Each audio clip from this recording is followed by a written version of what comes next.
Esther and this is Fouch Family Off Grid. I'm standing today inside our newest building. The frame of it, at least, was put up about 10 days ago. It's part timber frame and part steel. What you're going to see today is a conclusive and detailed process video on the structure of one of these tie beams. The tie beams are the horizontal pieces making up the bottom of the truss. We're tracking back about a month to watch Nick do the layout and the cutting of all that joinery, and then we'll show you again how these pieces went together. And as we always do with these longer videos, we'll put a table of contents in the description. Just click show more under the video and you'll be able to find your way around. Howdy, I'm Nick. I am here cutting the last tie beam for our timber frame trusses as part of my workshop build. So we're going to mark center line of this piece first with a long piece like this that has a line of symmetry. I go ahead and I start at the center. So I like where my ends are. I'm able to avoid some knots over there, some splitting over there. And I'm going to say this is my center at 111. And that's close enough for now.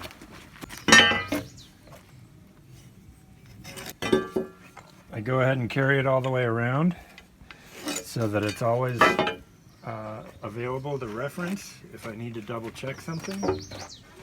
I just carry it all the way around with the square, just like marking an end cut or any other thing. Then I give myself a physical reference for the center. Put the end of this piece of wood right on that center line.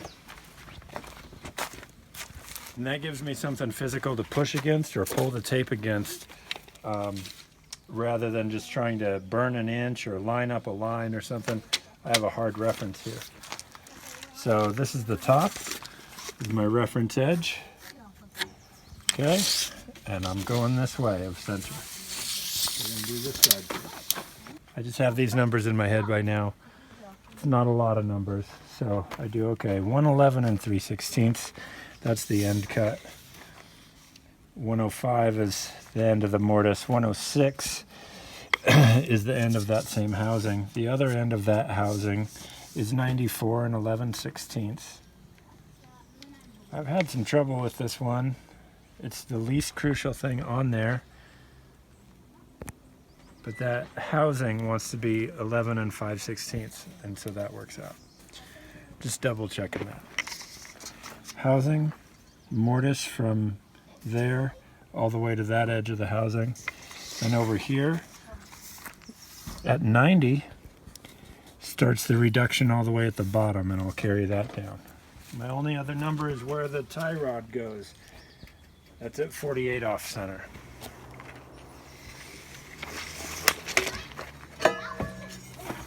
Now I carry these lines where they need to go. So that's just a reference to get me to either side to the top and bottom. So I want to mark in the center-ish of the top and bottom. I'll drill that hole from both sides. This is the reduction at the bottom, so I just need about that much of a mark. This is the back end of the housing. The money end of the housing, as they say. This is just the end of the mortise. This gets carried all the way around. This is the end cut. Sorry. Action. You're in the middle of it now. That's where I like to be. Where the action is. Yes. So that's all to its appropriate places, and now I'll carry it through the faces that it has to go to. This is all the way across that. The entire width of this gets reduced down to a number. And then this is just the end of the mortise. There. This gets carried down. This reduction on the bottom. All material from here to there gets plain smooth. Now we can do the other side of center. Going this side of center, I butt the tape into that same reference edge. We'll start out at the end. 111 3/16. is my end cut. 105 is the mortise. 106 is its housing. 94 and 11/16 is the other side of that housing. The reduction is at 90. The hole is at 48. So it's okay that the mouse ate your plans. Yeah. I already had it locked safe up here.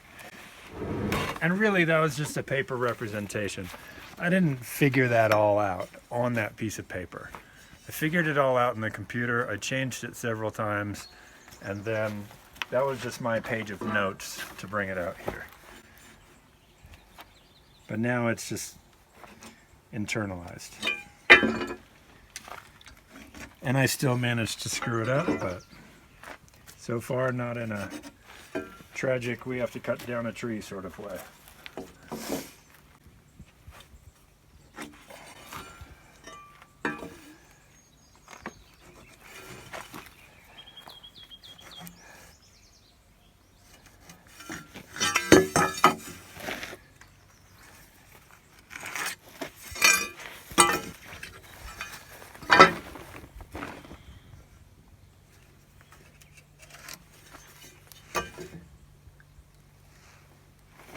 Okay, so now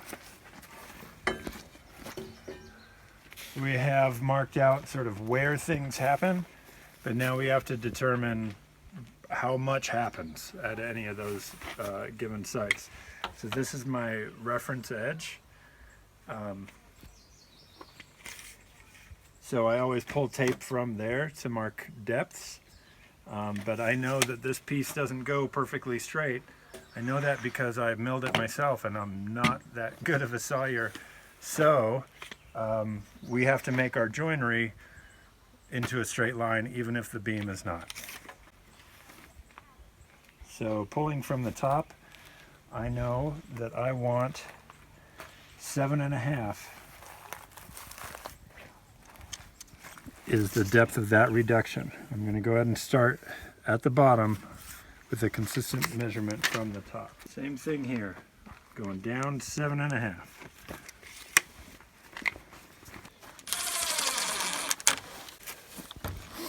So that's my trusty helper right there. Screws are really good at holding a string line.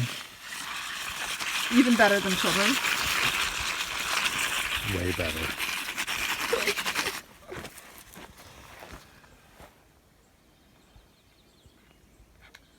So you can see the sawyer screwed it up. Narrow in the middle, isn't it? Yeah, the camera doesn't catch it very well, but we'll see. All right. You can see at the reduction here, I'm taking, 5/8 or so out. Goes almost to nothing in the middle, and then back out. So does that really matter? Not at all. That's why we reduce down to a consistent size, and that's what I just determined there is the new reality for this particular piece of wood. So based off of that new reality, I can mark the depth of the housing around this mortise. Rather than reading a tape a whole bunch of times, if I have an offset that's consistent throughout a process, I go ahead and I make myself a template. And I know even if it's not exactly this, even though it may be not exactly right, it's always the same. So at least there's consistency there. I go ahead and pencil over the blue. And then I mark my new side here. And then I know that it's 6 3/4 between those two, which is a 3/4 deep housing and a whatever it takes reduction to get down to a consistent size there. That's the short version, as they say in Spain. All right, so we mostly have this side marked out. I also have it drawn that I just take the very corner off of this. That helps with where the rafters coming in, and it creates a consistent plane for the roof sheathing to land right there. It's a silly little thing, but it has to be right there. So I know that gets dropped across there. I know the angle of the degree, so I don't need to mark it out. I'm just going to tell myself it goes that way.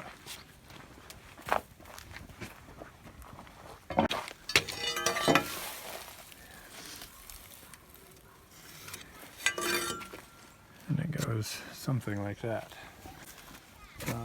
So that side's all marked out. That gives me my straight baseline for that side. Now I'm going to determine the same thing here.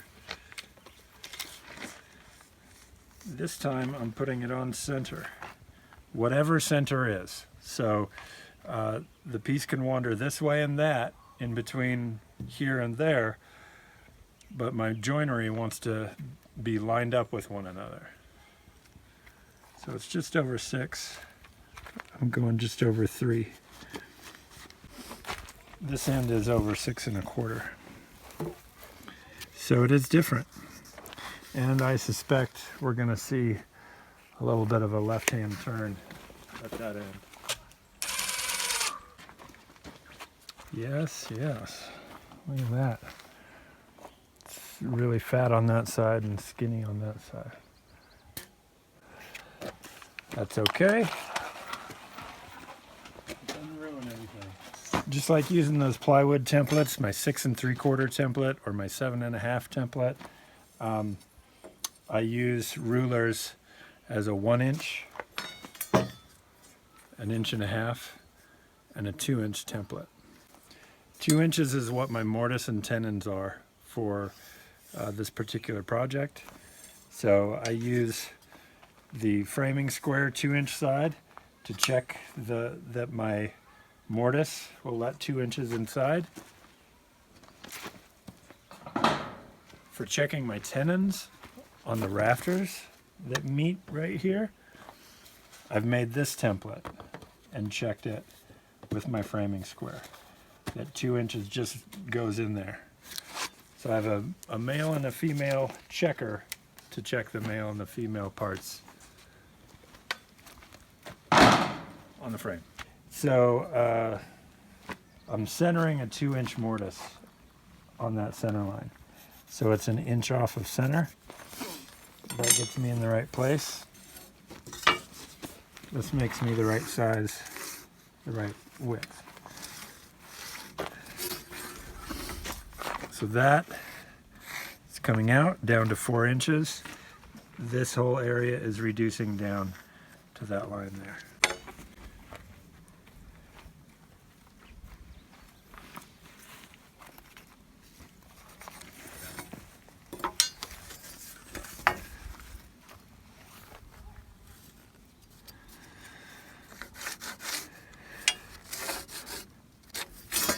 That's all coming out. The other thing that the center line did is it marked the center of where that hole gets drilled. Right there and there. I don't need anything else marked on this side yet. It's time to cut it to length.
So a lot of the time I will clean up an end cut like that with the belt sander.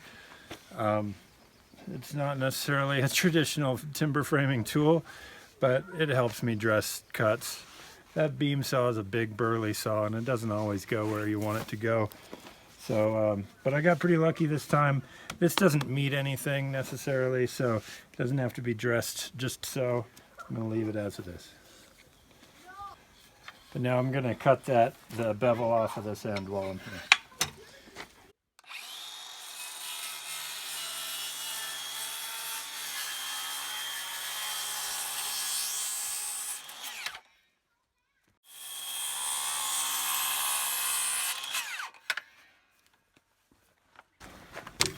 So the center line keeps these two mortises in a straight line with one another so that you don't have that or that. But as far as determining their verticality, to make sure that the mortise is straight up and down and that the housing is perfectly flat, I have to level this beam on the sawhorses. Doesn't matter too much end to end. I'm not horribly off anyway. So all I need is for it to be consistently level here in the end. Now, what does that mean right now? I might have a little bit of a twist. So I usually start by, scraping the ground for shims and things. And just leveling one end and then comparing it to the other end.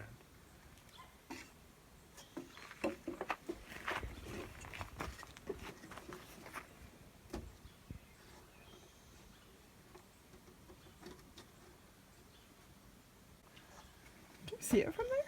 Yeah. Huh? Can feel it in my bones. You can sense level like trees can sense plumb. Exactly.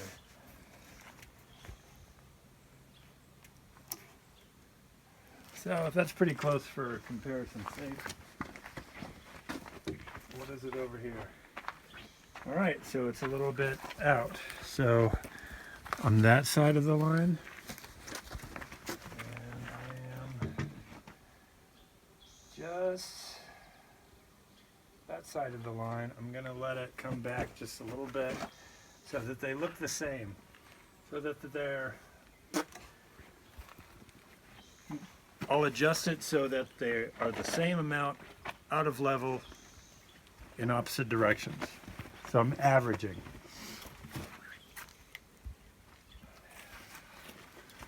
Still could stand to come back a little bit.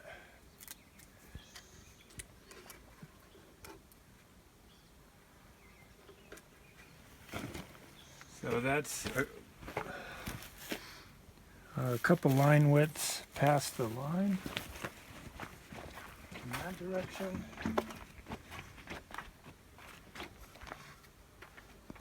And pretty much the same thing there. It doesn't have to be exactly perfect, but it has to not change from now until I have the mortise cut and its housing cut. So now it's time for the chain mortiser. I'll try and give you the quick tour of the chain mortiser as I go. It clamps onto the beam. This is that point of adjustment that slides along the rails. You just go until you pretty much are touching it. It doesn't have to be super tight. You lock it down. You can see that big spring is what puts tension in there. And then this cam pulls that tighter and puts tension in that spring, and it's clamped on there really well. Since I want this blade to go straight up and down into the mortise, I look at this rail, which is perpendicular to its cut, and I level this machine as I clamp it on there. But before you clamp it on, it has to be in the right place to cut your line that you've drawn. So this is the end of my mortise. I'm sighting right down the chain, lining up multiple teeth in my line of sight and making it fall just shy of the pencil line, because I know as it vibrates and goes, it widens out a little bit.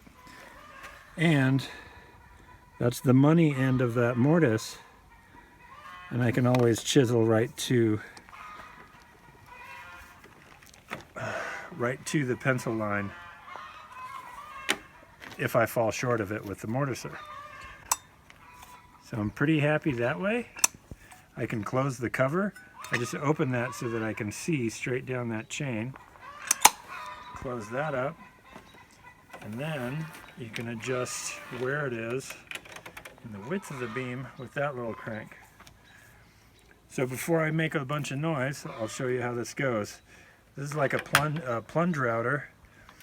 It has a little release, and that spinning little mini chainsaw is going to plunge into that hole straight up and down. But then you can kick it that way and get another width, and that way and another width, go back and do a sweep, and that clears out a big amount of material just in a single setup.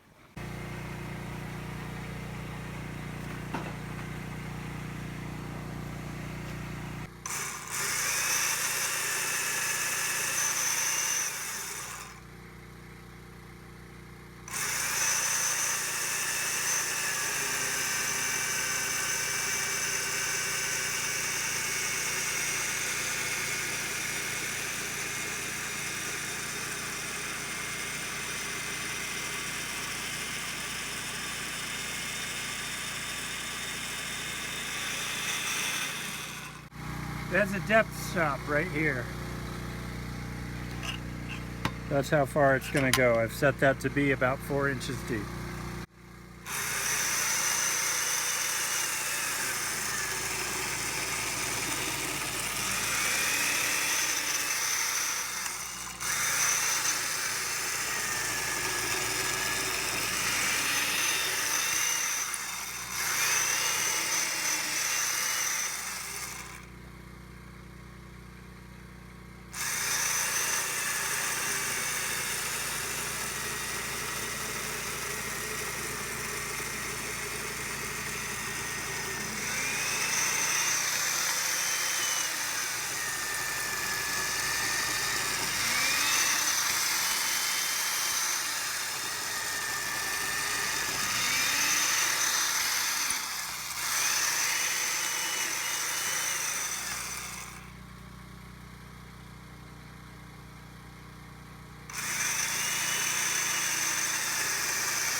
So I'm reorienting the machine because what I just did cuts on the downstroke. You could see the upstroke was pretty nasty. So I want to cut on the downstroke on my other line as well.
Each mortise is 3 chain widths and 3 setups.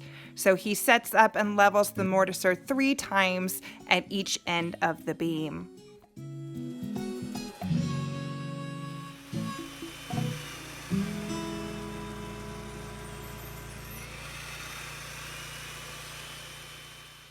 So that does the rough cutting on the mortise. There's chisel cleanup that happens in the end, but that removes a lot of material in a very short amount of time and pretty much in the right place. So now it's time to cut that housing, which everything between here and there gets reduced down to that line. So I only marked one side of that housing reduction because I'm going to level the other side of it. So I'll show you my jig for that. So what I do for these reductions is sort of a rail system, like flattening a slab. I set up 2 parallel rails on either side, and then I have a router sled that rides on those rails, and I run the router back and forth, honing that whole thing to a flat surface. So the setup of this is a little cumbersome. I'm sure I could come up with a different method, but this has been working pretty well. So this surface here is where I set the cutter to, and so that's what I can set up where I can put my line. I can get my line right on that surface, and then the rail is up above what I'm cutting. And this, I just have to guess and put it kind of close-ish. So the cumbersome part is, it's never gone quite that poorly, but the cumbersome part is that it's holding 2 things and setting 2 clamps all at the same time. So I'm sure I could eventually come up with a different way to do that, but with this being a wild face, there's nothing that I could register against to make it exactly right. So I use my hammer to, with those clamps not totally tight, I use the hammer to adjust to where I know it's following the line. So this side is good, that's the reference.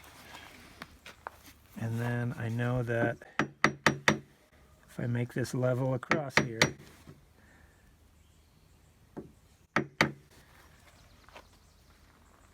it'll be what we want. Holy cow. Sometimes you get lucky. And that's just about right. So it's not that level is exactly the right thing, but level is repeatable. So without moving this or scooting my shims, I can do this over here, see that it's a level surface. Do the same thing over there, know that it's level as well. I've snapped them together on a straight line, so I know that they're both this way and this way aligned. So that's what's going to make those rafters land in a consistent way. So that's the sled that rides along there. And then I set the depth of my router to touch that surface. And I know that it's touching because I adjust until I'm rocking just a little bit. I come back and I'm settled. If I move, I can feel it drag that surface. If I come just a baby turn off of that, I know that I'm just right at it. I can look in there and see that I'm just touching it, and that is good. So throughout the process of using this setup on both these housings and then the reduction on the underside, I don't have to change the depth of the router. It is now set to match the jig that's made.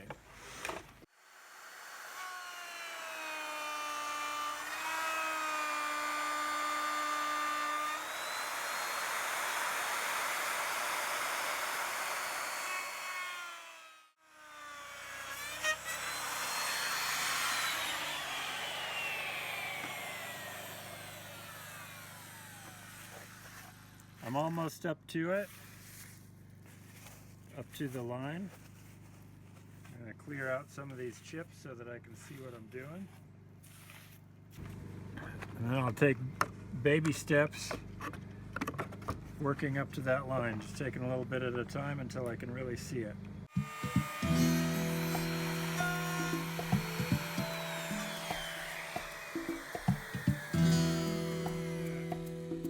If I need to straighten that out with the chisel, I certainly can.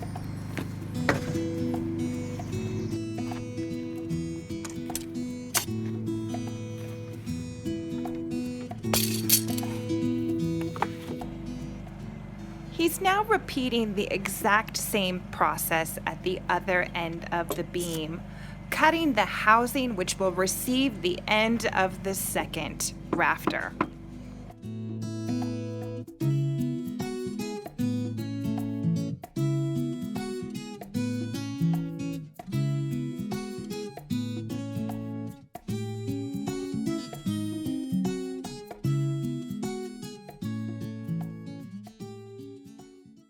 So now with that flat surface determined, I can mark out the thickness here that matches my thickness on the other side. It's time to do this reduction from there all the way to the end. That seems like a lot of router work, but it's a single move that makes that surface totally usable. I don't need to level it because I've already determined what level is. I just have to match it. Here he's using the router again with a longer set of rails. This one's twice as long. How do you like that? This reduction will be on the underside of the beam, where the beam sits on top of the plate.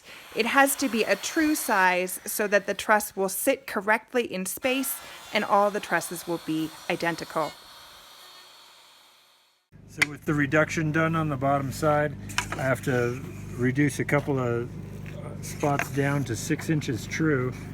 Right here is where this truss sits on top of the plates, and I have a 6-inch wide notch cut in those plates. So I need that to be 6 inches true. And over here I'm putting a metal bracket which has an inside dimension of 6 inches. So I take my 3-inch template and I put it on center line, in there. Go ahead and give myself a nice dark mark to use next time around. And I scribe out that, and it looks like this actually comes past it, so I won't have to do much to that. Other side of the line. And that's pretty much riding it, so that should be fine. And this needs just a little shave right there.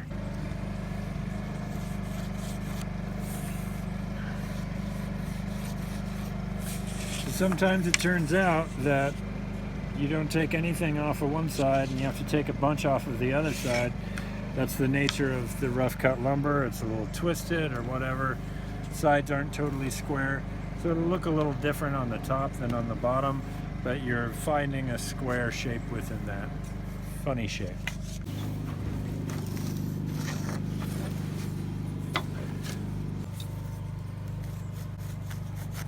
So I just need to clear out an inch of space for that notch to fit. And an inch is even bigger than what it actually needs to be.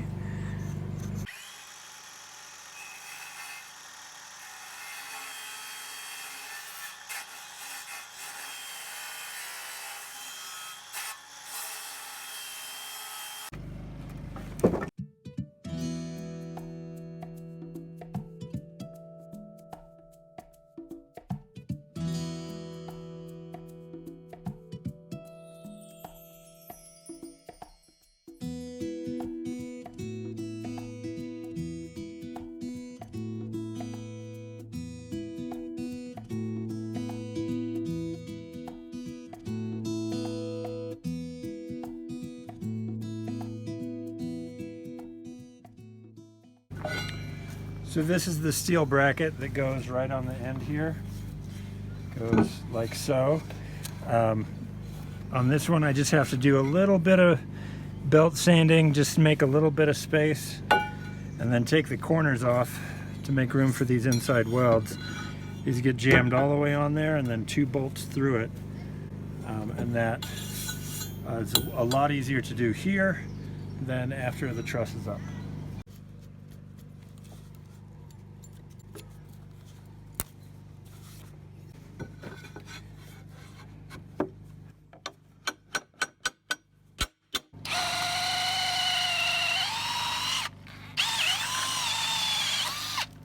There's about 100 of these,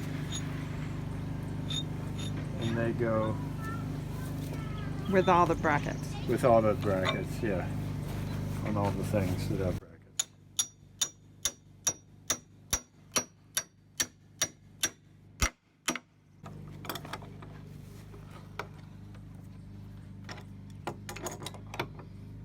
All right, there it is. One tie beam. It's the last one. Thanks for watching. If you'd like to follow this exact tie beam through its life, the next video it was in was our Mountain Dream Home episode. It's the last of the trusses. And then after that, we have a full video about the frame raising. Here are just a couple of clips so you can see how it happened.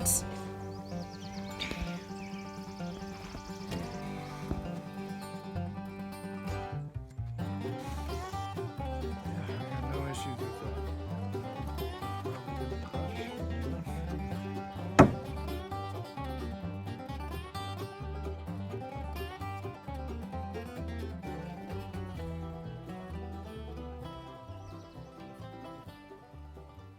So here you can see how it fits in its final home.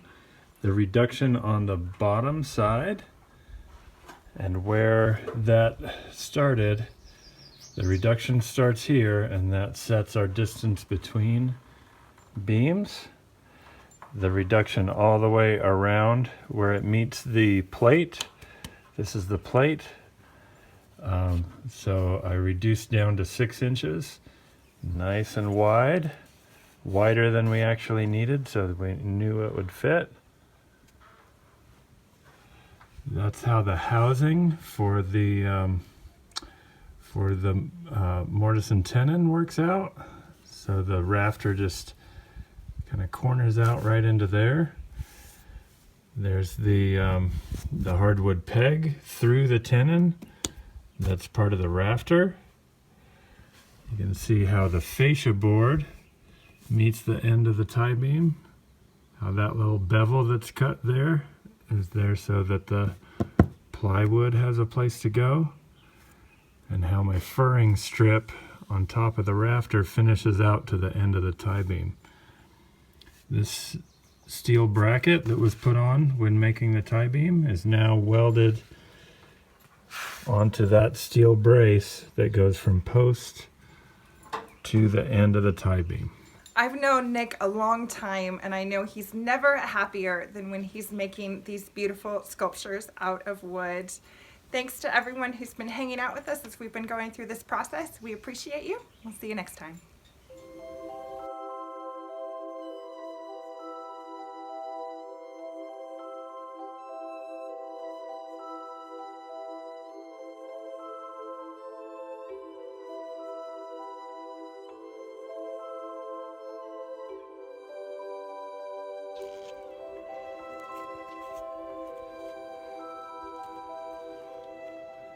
I saw a flower in that one.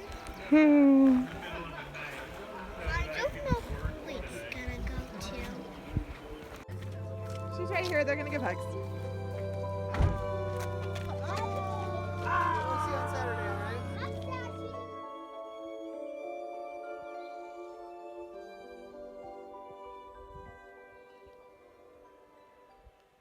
Good night, little house.